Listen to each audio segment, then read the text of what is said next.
Dark राजकुमार के साथ। तो चलिए पढ़ते हैं आज की कहानी की ओर। दोस्तों, चारों तरफ आसमान में काले बादल छाए हुए थे। बादल गरज रहे थे और बिजली कड़क रहे थे। ठंडी ठंडी हवा मौसम को और भी ज्यादा सुहावना बना रही थी। पूजा और मुकेश दोनों ही एक दूसरे का हाथ पकड़े पैदल पैदल ही चल रहे थे। चारों ओर का मौसम बहुत अच्छा था। ऐसा लग रहा था कि थोड़ी देर में बारिश आने वाली है और यह उन्हें भी बहुत अच्छा लग रहा था। वो चल ही रहे होते हैं कि तभी बारिश शुरू हो जाती है। आसपास चलने वाले लोग इधर उधर भागना शुरू हो जाते हैं। पूजा मुकेश से कहती है कि चलो मुकेश, जल्दी से किसी जगह पर चलते हैं वरना हम भीग जाएंगे और सारे कपड़े गीले हो जाएंगे। कि तभी मुकेश ने कहा कि देखो ना, ये बारिश कितनी अच्छी लग रही है, मेरा तो इस बारिश में भीगने का मन हो रहा है। पूजा उसे समझाते हुए पास में ही एक बड़े से मंदिर में ले जाती है। पर जब तक वो मंदिर में गए थे तब तक वो आधे से ज्यादा भीग चुके थे। वो मंदिर में जाकर वहां पर खड़े हुए और बारिश का रुकने का इंतजार करने लगे। फिर थोड़ी देर के बाद बारिश कम हो गई। अब चारों ओर बस बारिश की हल्की हल्की बूंदें ही गिर रही थी। पर उनका घर अभी भी थोड़ी दूरी पर था। तो उन्होंने सोचा कि अगर वो अभी भी मंदिर से निकल गए और अगर आगे जाकर बारिश तेज हो गई और अगर आगे जाकर और तेज बारिश आ गई तो वो कहाँ रुकेंगे। ऐसा सोचते हुए वो दोनों उस मंदिर के अंदर ही खड़े थे। पर बारिश रुकने का नाम ही नहीं ले रहे थे। तभी मुकेश कहता है कि चलो अब हमें चलना चाहिए, रात भी काफ़ी हो चुकी है और अगर फिर से तेज बारिश आ गई तो हम कब तक इस मंदिर में ही रहेंगे। ऐसा कहकर वो वहाँ से जाने लगे। पूजा भी उसके साथ साथ जाने लगी। वो दोनों धीरे धीरे आगे बढ़ ही रहे थे क्योंकि बारिश का मौसम था तो वो कहीं फिसल कर गिर भी सकते थे। फिर थोड़ी देर में बारिश बिल्कुल बंद हो गई, पर अभी भी ठंडी ठंडी हवाएं चल रही थी और चारों ओर से मिट्टी की खुशबू आ रही थी। वो दोनों आगे चले जा रहे थे कि तभी उनके पास से एक तेज गाड़ी निकली जिसके अंदर से किसी लड़की का सफ़ेद दुपट्टा बाहर उड़ रहा था। वो गाड़ी उनके पास से बहुत ही तेजी से निकली थी, इसलिए उन्हें अंदर कोई नहीं दिखा। पर किसी लड़की की चिल्लाने की आवाज़ उस गाड़ी के अंदर से आ रही थी। उन दोनों की नज़र उसी गाड़ी पर थी कि तभी उस गाड़ी का अचानक ही एक्सीडेंट हो गया। और जैसे गाड़ी का एक्सीडेंट हुआ तो गाड़ी में से 2-3 लोगों के चीखने की आवाज़ें सुनाई दी। पूजा और मुकेश भागते हुए जल्दी से उस गाड़ी के पास गए। वो जहाँ पर खड़े थे उसके सामने ही गाड़ी का एक्सीडेंट हुआ था। वो दोनों जब उसके पास गए तो वहाँ का नज़ारा देखकर हैरान हो गए क्योंकि उन्होंने देखा कि गाड़ी के अंदर तो कोई भी था ही नहीं। तो फिर ये गाड़ी कौन चला रहा था और इसके अंदर से चीखने की आवाज़ कैसे आई। ऐसे बहुत से सवाल थे जो उन दोनों के मन में घूम रहे थे। वो दोनों अब आगे जाने लगे कि तभी उन्हें वापस किसी के चीखने की आवाज़ें सुनाई दी। वो दोनों वापस से उस गाड़ी की तरफ गए पर अभी भी गाड़ी के अंदर कोई नहीं था। अब वो वापस अपने घर की तरफ जाने लगे पर यह एक्सीडेंट उनके मन में कई सवाल पैदा कर रहा था।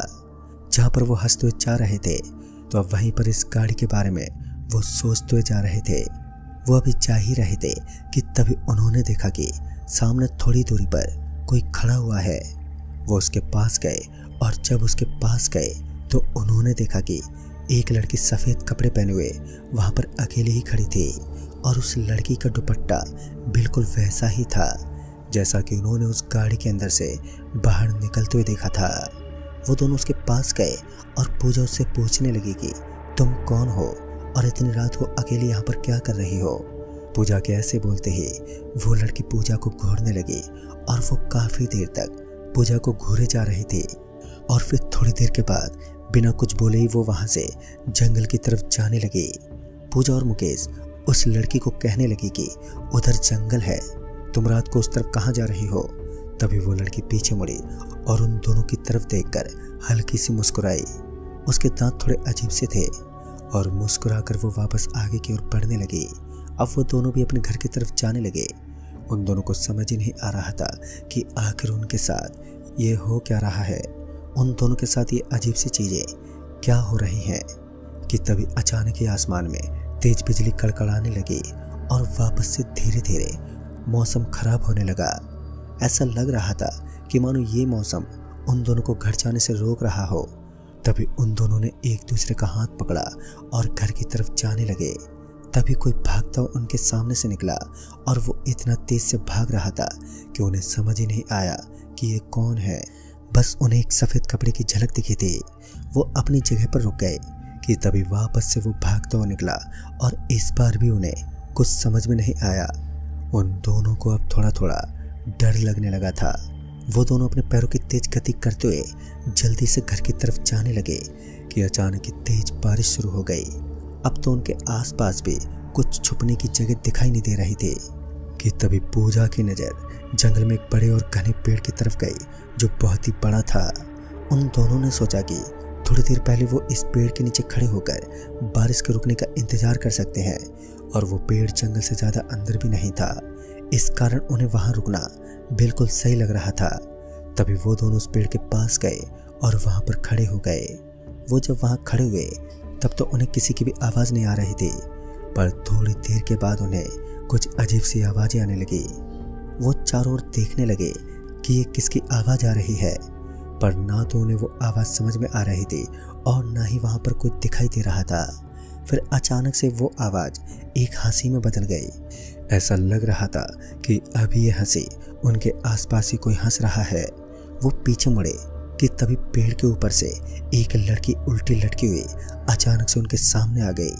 ये देखकर तो उनके होश ही उड़ गए और वो लड़की बहुत जोर जोर से हंस रही थी। उसके पूरे चेहरे पर चोटों के निशान बने हुए थे। उसकी आंखें काली हो रखी थी और दांत भी उसके अजीब से थे। पहले तो वो चेहरा बिल्कुल नॉर्मल ही था, पर धीरे धीरे उसका भयानक रूप सामने आने लगा। और ये लड़की वही थी जो कि थोड़ी देर पहले उन्हें बीच रास्ते में मिली थी। वो दोनों वहाँ से रोड की तरफ भागने लगे और भागते हुए उन्हें रास्ते में एक ऑटो आती हुई दिखी। वो उस ऑटो को रोकने का इशारा करने लगे और वो ऑटो उनके पास आकर रुक गई। तभी वो उस ऑटो को रोकने का इशारा करने लगे और वो ऑटो उनके पास आकर रुक गया और वो दोनों उसके अंदर बैठ गए और जल्दी से उस ऑटो वाले से जाने को कहने लगे। ऑटो थोड़ा आगे जाकर वापस उसी तरफ घूम गया जिस तरफ से वो आया था। ये देखकर वो दोनों उस ऑटो वाले से पूछने लगे कि आप ऑटो को इस तरफ वापस क्यों घुमा रहे हो। कि तभी वो ऑटो वाला पीछे मुड़ा और पीछे मुड़ते ही उस ऑटो वाले का रूप बदलने लगा और वो ऑटो वाला उसी लड़की में बदल गया जो लड़की थोड़ी देर पहले उन्हें उनके सामने पेड़ से लटकी हुई थी। उन्हें इस बात का तो पता चल गया था कि ये लड़की कोई आम लड़की नहीं है बल्कि कोई आत्मा है, पर इससे बचने का उनके पास अब कोई रास्ता ही नहीं था। उन्हें समझ ही नहीं आ रहा था कि अब वो यहाँ से बच के कैसे जाएं। और अब उन्हें समझ आ रहा था कि थोड़ी देर पहले तक तो उन्हें एक भी ऑटो दिखाई नहीं दे रहा था और ये ऑटो अचानक से उनके पास कैसे आ गया। अब उन्हें पता चल गया था कि यह उस आत्मा की ही कोई चाल थी जिसके अंदर वो दोनों पूरी तरह से फंस चुके थे। और वो ऑटो भी अब अपने आप ही चल रहा था क्योंकि वह लड़की अब पीछे घूमी हुई थी कि अचानक ही उस लड़की ने उन दोनों का गला पकड़ लिया। पर जैसे उसने उन दोनों का गला पकड़ा तो उसे एक जोर का झटका लगा और जैसे उसे झटका लगा तो उस ऑटो की स्पीड धीमी हो गई और तभी वो लड़की वापस उनका गला पकड़ने लगी। तभी उसे वापस से झटका लगा और इस बार तो पूजा और मुकेश दोनों ही उस ऑटो से बाहर गिर पड़े। उन्हें एक पल के लिए तो समझ नहीं आया कि यह उनके साथ क्या हुआ था, पर फिर उन्हें याद आया कि थोड़ी देर पहले जब वो बारिश से बचने के लिए मंदिर में रुके थे तब उन्होंने दर्शन करते समय वहाँ पर कुमकुम का तिलक लगा लिया था जो अभी भी उनके सिर पर था और इस कारण से वो लड़की उन दोनों को मार नहीं पा रही थी। वो दोनों जल्दी से अपने घर की तरफ गए और थोड़ी देर के बाद अपने घर पर सही सलामत पहुंच गए थे। उन्हें लग रहा था कि अब उन्हें कोई खतरा नहीं है, पर अभी तक तो उनके ऊपर और बड़ी मुसीबत आने वाली थी। वो जब रात को सो रहे थे तभी किसी ने उनके घर का दरवाज़ा खटखटाया और पूजा ने जब दरवाज़ा खोला तो वहाँ पर कोई नहीं था। पूजा वापस आकर सो गई और सोते ही पूजा को अचानक से बहुत तेज गर्मी होने लगी। थोड़ी देर पहले बारिश होने के कारण मौसम ठंडा था तो उसने पंखा बंद करके रखा था। फिर वो अपनी जगह से उठते हुए पंखे को चालू करने लगी, पर उस पंखे में से आवाज़ आने लगी। वो उसी आवाज़ के साथ ही वापस आकर सो गई कि तभी अचानक ही पूजा की नींद खुली तो उसने देखा कि उनके कमरे की खिड़की पर कोई खड़ा हुआ है। पहले तो वो थोड़ी डर गई और फिर मुकेश को उठाते हुए कहने लगी कि बाहर कोई खिड़की पर खड़ा हुआ है। जैसे मुकेश उठकर देखने लगा तो अब वहाँ पर कोई नहीं था। तभी पूजा को लगा कि उसका वहम होगा। ऐसा सोचकर वो दोनों वापस सो गए। फिर थोड़ी देर के बाद पूजा को किसी की आवाज़ आने लगी। वो आवाज़ उनके घर के बाहर से आ रही थी। फिर वो खिड़की से बाहर देखने लगी कि किसकी आवाज़ आ रही थी कि तभी उसे वहाँ पर कोई नहीं दिखा। वो बाहर देख ही रही थी कि तभी वो लड़की उनकी खिड़की से बाहर आकर उसके सामने खड़ी हो गई और वो पूजा को एक डरावनी नज़र से घूर रही थी। पूजा बहुत ज़्यादा डर गई और वहाँ खिड़की से दूर मुकेश की तरफ भागने लगी कि तभी उसका पैर किसी चीज़ से टकरा गया और वो नीचे गिर गई और उसके नीचे गिरते ही मुकेश की भी नींद खुल गई। वो पूजा के पास गया और उसे पूछने लगा कि वो कैसे गिर गई, पर पूजा इतनी तेज डर चुकी थी कि वो कुछ बोल ही नहीं पा रही थी।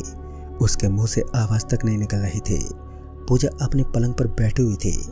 मुकेश भी उसके सामने बैठा हुआ था कि तभी पूजा की नज़र सामने की तरफ गई और उसकी आंखें खुली की खुली रह गई। वो एकदम शॉक हो गया।